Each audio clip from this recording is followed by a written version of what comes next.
Mr. President, all the past presidents, the council members, and other guests who are on Zoom at the moment, this is unique. I must first thank Shaman for giving me the honor of being the chief guest at his induction. I'm very grateful for you for remembering the past. At the same time, I have known him from his medical student days. The first image I have of him is when I think he was in the block for third year. A skinny young man, he is still skinny.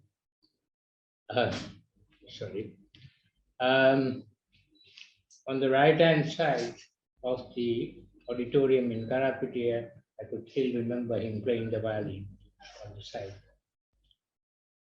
And then he did his final MBBS training.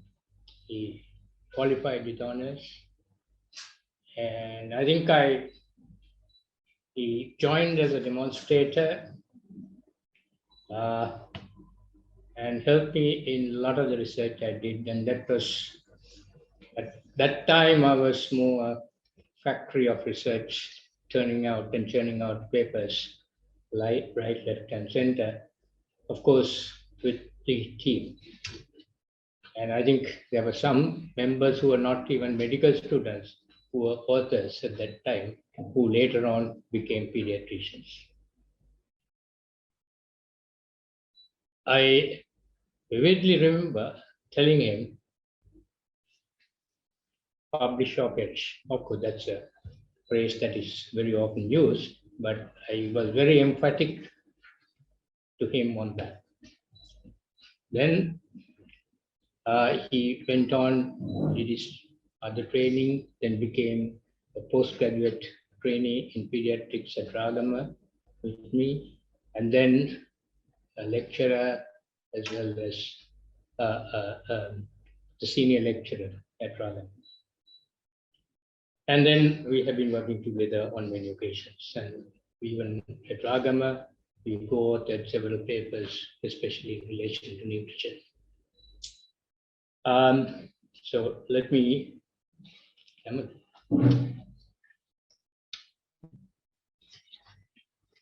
in fact,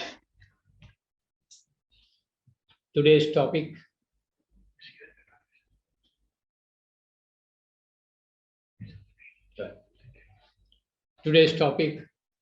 is something that I have spoken about for a long time.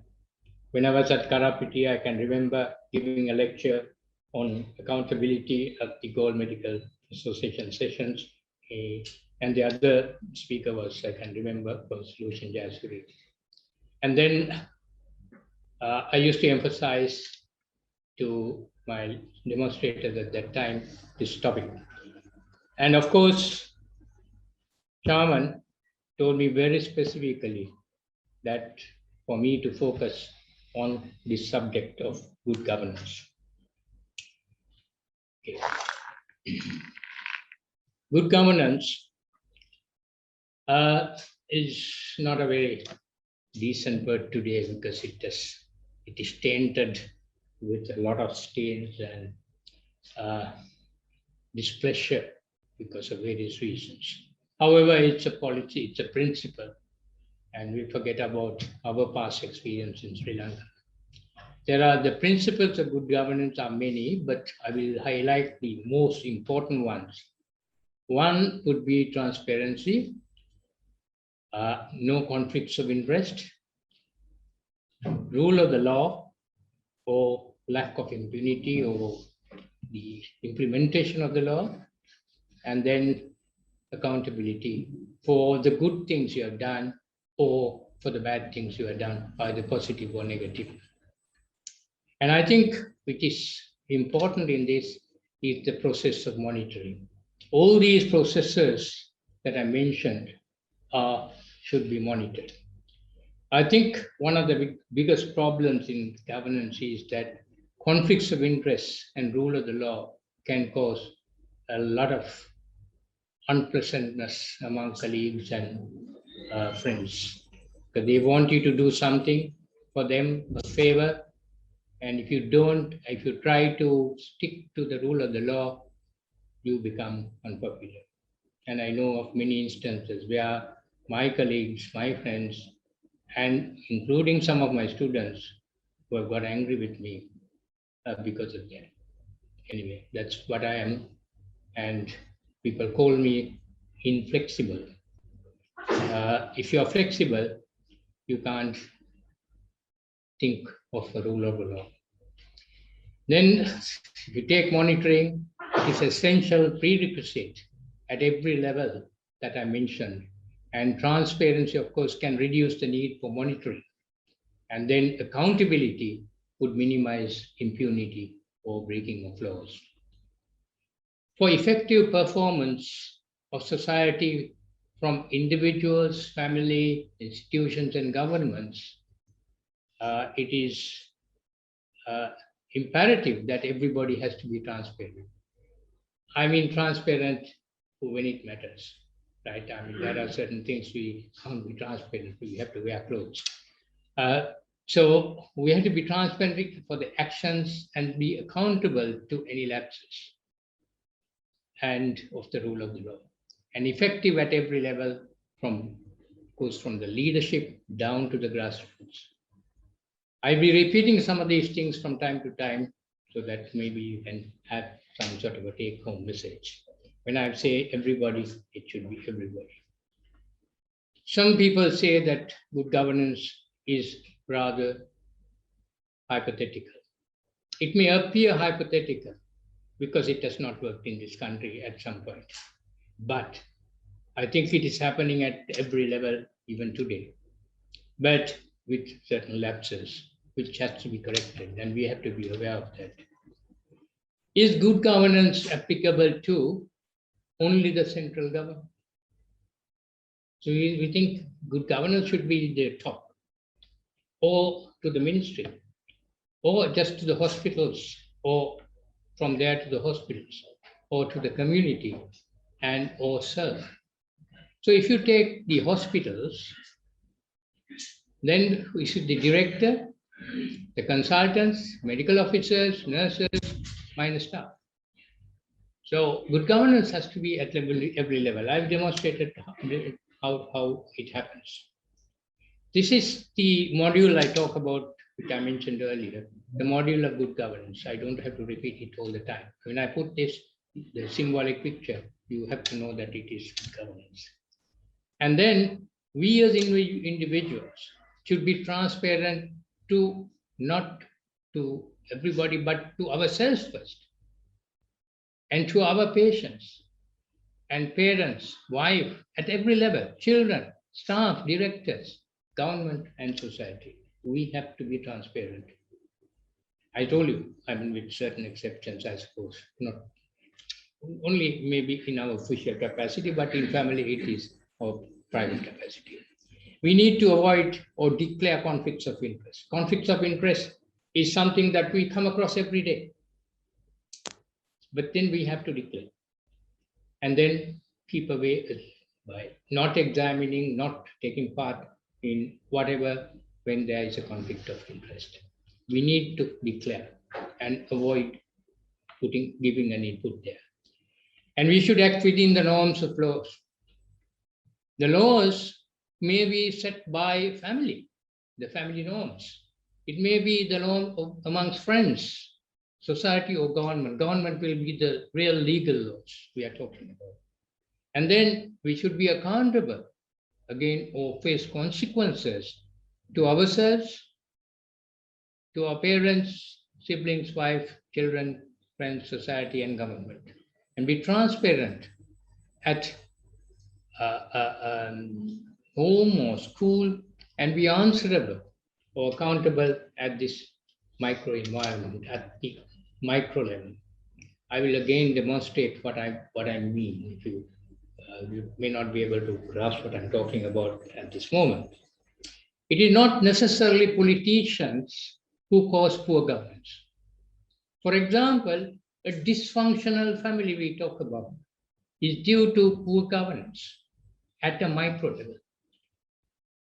However, it is the responsibility of the government to provide education to that person, skills, and bail him out of this vicious cycle of poor governance, as well as the government has to do the monitoring mechanisms and enforcement of the law equally, but from top to bottom.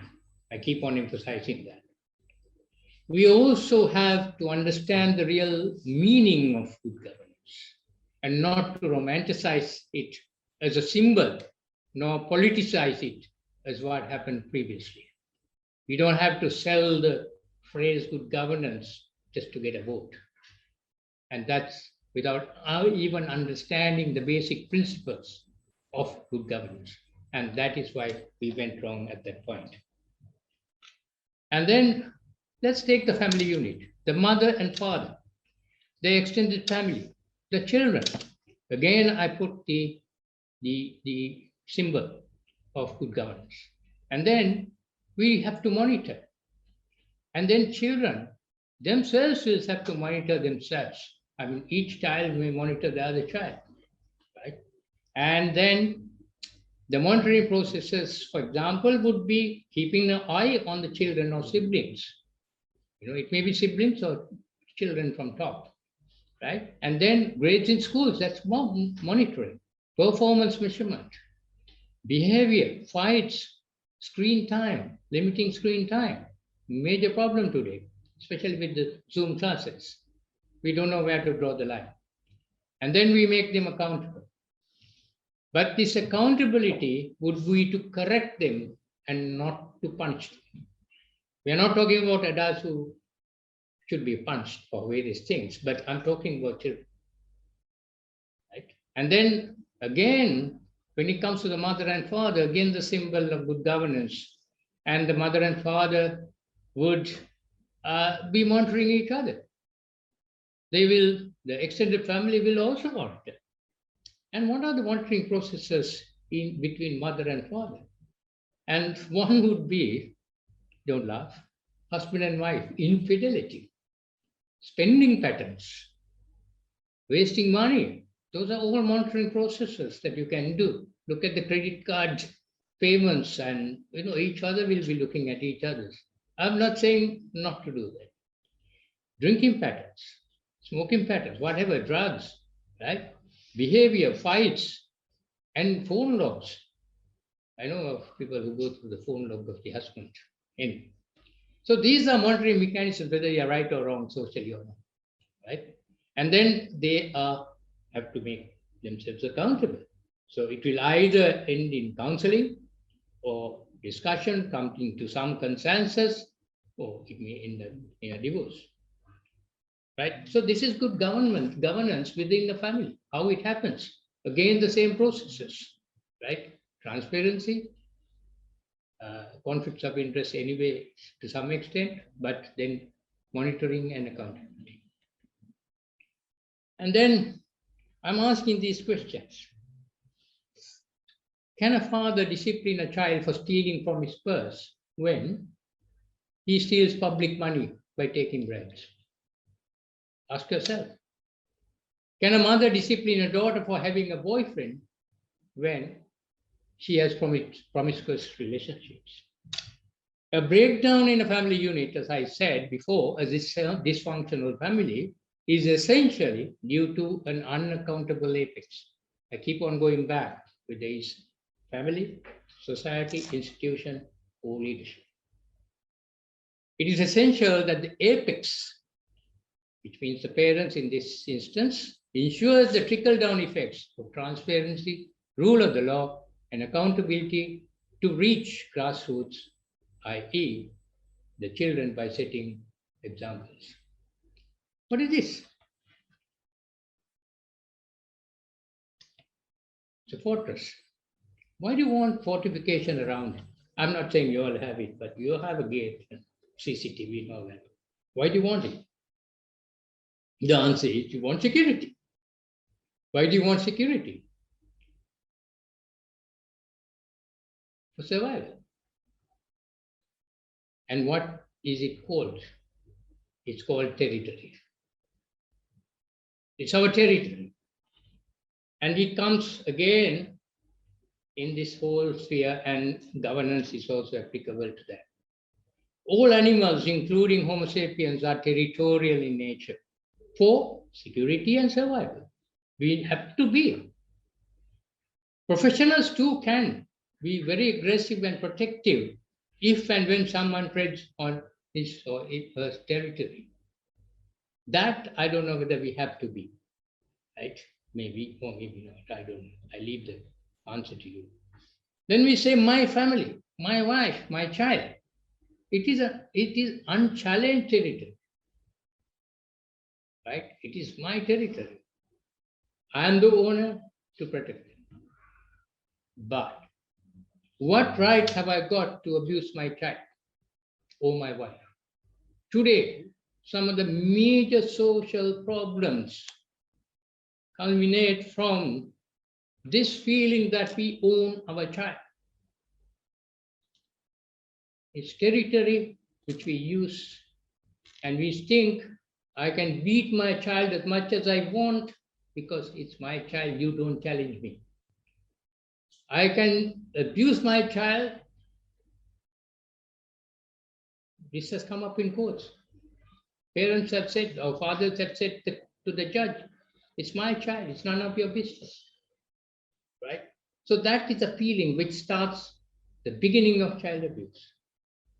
Domestic abuse today is mainly because of pressure on the wife. It can be both ways, I won't say not, but most of the time it's a man abusive to the wife. And that is a huge problem, which is of course linked to drinking and drugs. Similarly, we also say my patient. What is the right? Of course, we have a responsibility and accountability to my patient. However, do I own my patient? So we sometimes have this feeling of ownership of my patient, which leads to another phenomenon, which again, I mean, this is my own thinking. I have not copied from, plagiarized from anywhere, Vidyajothi, yes, which are called the Guttila Musila phenomenon. Guttila creates his territory. And then Musila, the student, also creates his surgery, his territory. Of course, then he starts treading on Guttila's territory. And then what happens is it was not liked. And then the huge issues came up, the famous competition. As a child, I always wondered whether this story is giving the right message. Because I thought, by the gods' powers or whatever, the strings of the student is broken so that he can't play the violin. Is that a correct and a fair competition? I always, from my childhood, whether I was 6, 7 years or not, I have always. So I think this is a territorial issue amongst professionals.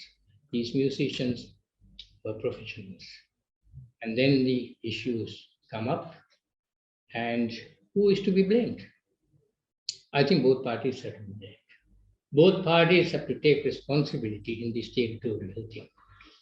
Although in the Guttila Musila phenomenon, right, Guttila is totally exonerated from responsibility. It's not necessarily so. Let's take an hospital. Now I've spoken about the family and deviate a little bit into territory, which also is applicable to the same thing. This is the director, the consultant, house officers, sisters, minor staff. Again, the same icons come up, good governance icon. And then the monitoring sister monitors the minor staff. And then she looks at the monitoring of attendance registers, monitoring individually deliverance of samples to lab, whether this happens correctly or correct. collection of reports, logbooks, behavior. All these are monitoring processes in good governance. And then bribery and however, documentation is very good. We are scared of strikes and we don't document things properly. Right?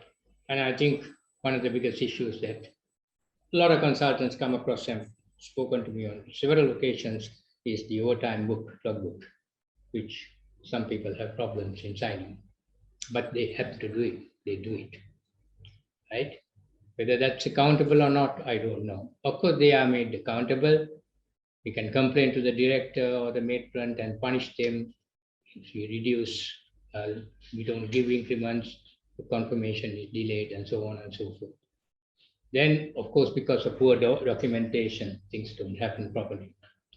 And those are the breakdown points. And then the consultant and the monitoring, the house officers. Of course, the issues will be punctuality, professional examination and treatment, ethical behavior, interaction with patients, staff, and so on. And then we can refuse to sign up. We can report to the director or maybe the SLMC in bigger issues. The director then also has other issues such as he has to have his statistics properly. Those are monitoring mechanisms. Statistics is a monitoring mechanism. Tenders is transparency, and then audits is also monitoring. And then provincial director and so on. So the accountability process goes on upwards. And then it happens that way. And I'm asking this question, can a consultant insist on punctuality of interns? Of course, when he or she is mostly in the private sector during working hours. I'm not saying that means that they can break the rules on the top, the juniors, but still, it's very difficult for us to implement that. And can the director or the consultant insist on proper communication with patients and staff when he or she is abusive to the subordinates, right? And then open tenders with multiple evaluators who have no conflicts of interest is the basis of transparency in a tender. And it is good governance, but not closed on tenders. However, today, corruption has led to hand-picked tenderers using various loopholes in the system. So I'm challenging this. I'm not saying it's happening, but it should not happen. A breakdown in the functioning of our institution, which may be a hospital, becomes a dysfunctional institute or a department. It is essentially due to unaccountable apex, that means the administration. It is essential that the apex, the director or the consultant, ensures the trickle-down effects of transparency, rule of the law, and accountability to reach grassroots, the interns, nurses, minor staff, and setting examples. Governance in society is the bigger picture of the small modules that I mentioned from family to the institution, and which moves upwards in a synchronous manner, which should gather momentum because more and more people get into the system and reaching towards a peak. Again, the hierarchy at the top should be equally accountable, which complements the base from functioning properly. Now, I'm asking this question. Was Vijay made accountable for his evil deeds by his father, who exiled him from Singapore? He made him accountable for what the wrong things he did, right? And then, however, we don't know whether Singhabau himself was accountable or not.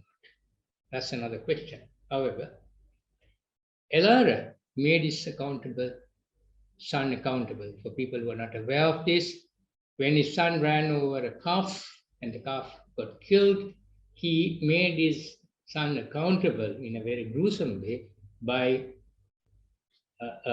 allowing a chariot to run over his son to kill him.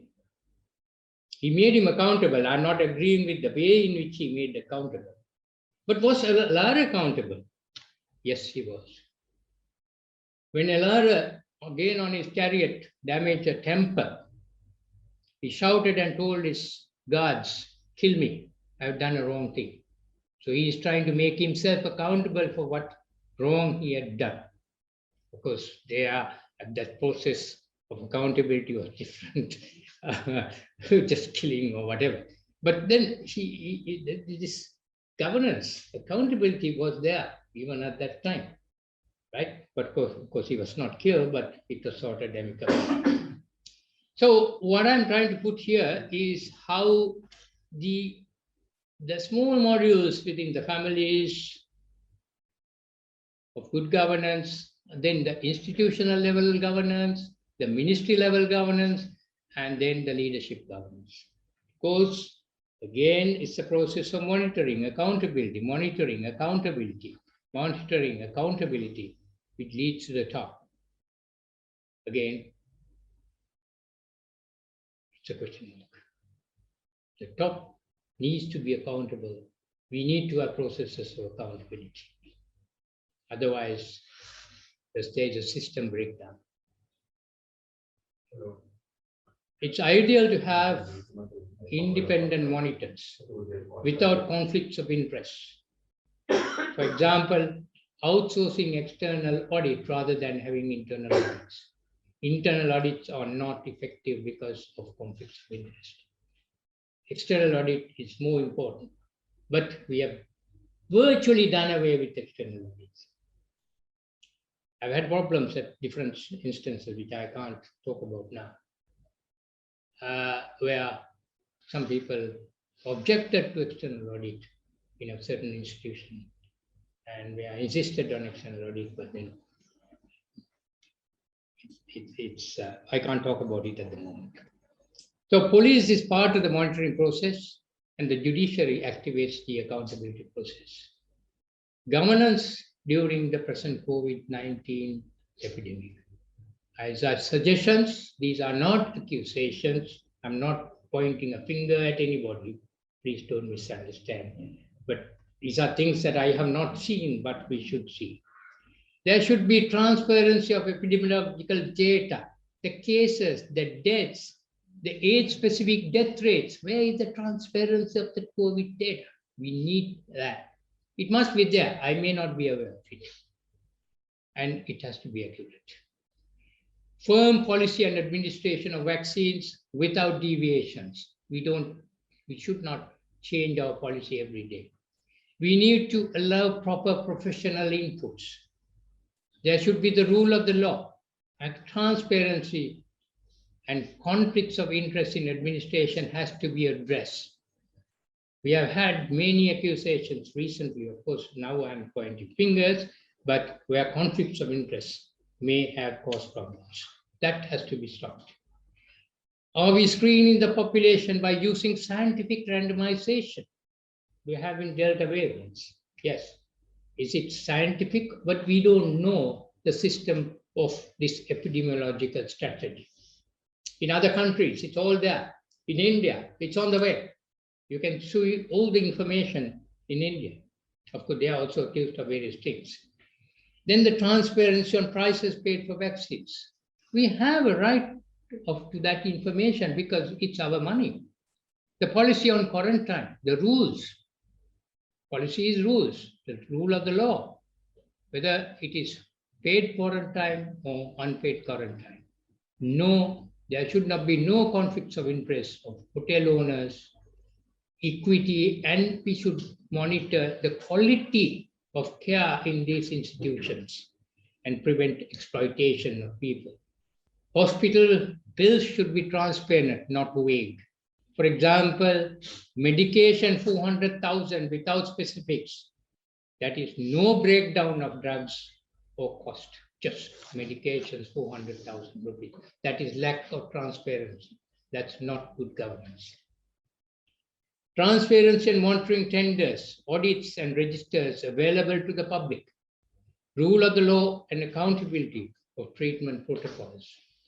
Now, one of the most alarming things we saw was various experimental decoctions used on patients without ethical permission, without evidence-based data, with sometimes conflicts of interest at certain points. Again, I'm not going to be very specific. But these are things that need to be avoided. in good governance. These are suggestions, not accusations. Then the stakeholders. So I'm trying to now try to expand it a little bit further in a different picture. That is, it goes beyond government. First of all, the government, the state, the legislature, and the parliament is one group. The judiciary and the legal action is another group. The administrative system is another group of state. Then that overlaps, of course, the usual forms of governance. I don't want to repeat it. Civil society. The people's accountability is important. Mobilizing people's participation, empowerment of society are things that are needed in civil society. That overlaps that.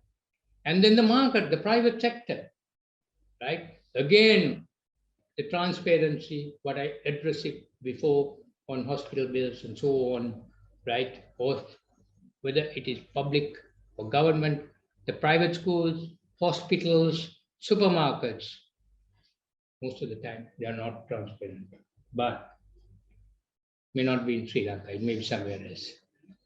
And then this is something that I looked up, just again to give an illustration of my usual pattern of thinking, which is, I think, graphic, not in words. Now, these are the different players: society, private sector, government, hospitals, administration, regional and central administration, legislature, which is the parliament, police, and judiciary. How does it work? It is the legislature, the first cogwheel in this whole system that works. And then the private sector and the government, hospital, administration, and so on. And then the police and the judiciary. But that they should be independent. There should not be any interference on the police and judiciary. Does it happen? It's $1 million question. I'm not saying it's not happening, but does it happen? Now remember, this is not something that I have copied from anywhere. These are little bits of GIF files that I have joined together and made up because that's what my brain sees. And then the monitoring mechanisms of all aspects. I'm now deviating to Dhammapada, to religion. I'm not a temple goer. I don't meditate. I don't observe sin. But look at this.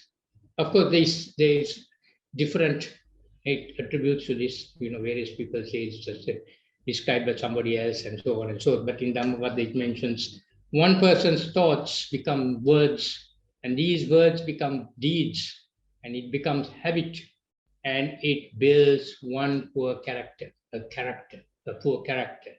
With poor mindfulness, and this is where I come in, transparency and accountability. A poor character who is not accountable to the system is not mindful, is not transparent, and is not accountable. And just one person breaks the rules, the poor monitoring system that is prevalent, and nothing happens. One by one, others break the rules with impunity. Poor monitoring, accountability again, nothing happens. It becomes a norm in society, like driving on the other side of the road. We do it all the time. I've done it. And it becomes culture. And it becomes an unaccountable society. Our whole society becomes unaccountable on this basis. And then, can it be achieved through UN or NGO global programs, such as UN resolutions? No. Strong laws or dictatorships? No. However, strong monitoring systems and prosecutions may be somewhat effective if all are subject to accountability processes. Can we change the rot? Could religions play a role? Mindfulness is something which is very often spoken about, although we often attribute it to Buddhism and Hinduism. it's spoken about in the church now in a big way. I've seen retreats of priests just to look at mindfulness, and they also observe yoga and all sorts of things like that, right? So it's going into society. We don't have to have barriers of religions, different ones. It is applicable to everybody. And what I call mindful, again, this is my own interpretation of it. Mindfulness is transparent to yourself. You have been transparent to yourself. That's transparency. Then the 5 precepts, the 10 commandments, is the rule of the law. Of course, in a different context. Lack of community. There are laws that social and other norms that we talk about in the 5 precepts or 10 commandments. Then the karma we are talking about, right? In this life or afterlife, or hell, heaven, wherever, is the process of accountability. So governance is there in all religions. We don't have to say that this is something new. This is something which we are supposed to practice, not just chant. So governance is society, the bigger picture of self-governance, or in other words, being mindful of individuals, which cascades into the bigger picture. But with sometimes different sets of rules and accountability. The sets of rules and norms in the family is different from the institution and is different from government. Without making religion symbolic, can we make a change? Our biggest hindrance is the primitive reptilian brain that we have, or hypothalamically driven brain, which has been protective throughout evolution for survival, but often manipulated by power wielders, right? So we would not have survived if not for the reptilian brain, right? We had to take that for granted. But then subsequently we developed a forebrain. We are not using it. So sensationalism through media, including social media, stimulates the amygdala. It's the pleasure-seeking secretion in the brain, and it releases dopamine. People then start functioning only at the level of the hypothalamus with little use of the forebrain. Whether is this right? Is it wrong? Or do we believe it? Or whatever, right? Of course, I also watch social media, but I'm mindful of what I'm seeing. Fake news and sensationalism stimulates dopamine secretion. And it's a vicious cycle leading to a climax. Very often the climax is aimed for the elections or maybe a terrorist attack. Political and sometimes religious campaigns are run on this basis to instill fear that results in a herd behavior from the reptilian brain of the whole society as a whole. And they don't want people to be mindful. That is the top. Most leaders at all levels, all sides, starting from Trump, applicable across the globe, work on this principle of not allowing a mindful thought process.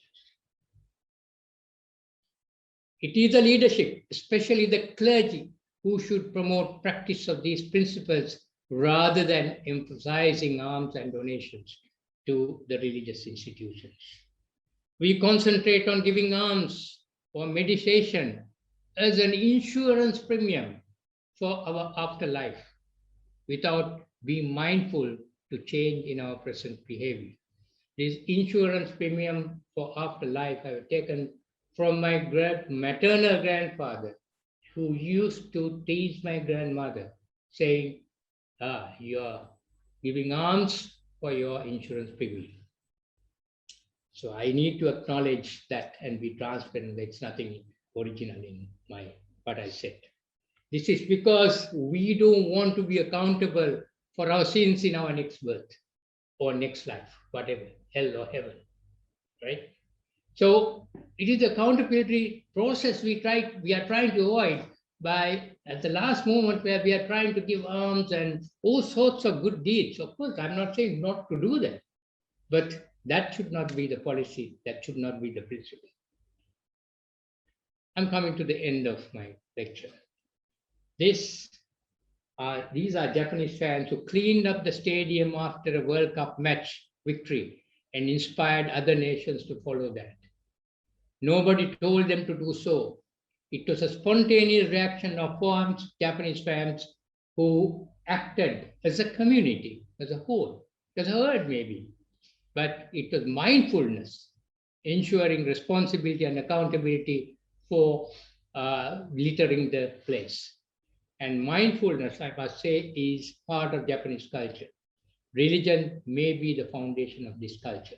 I don't know. Why can't it be part of our culture?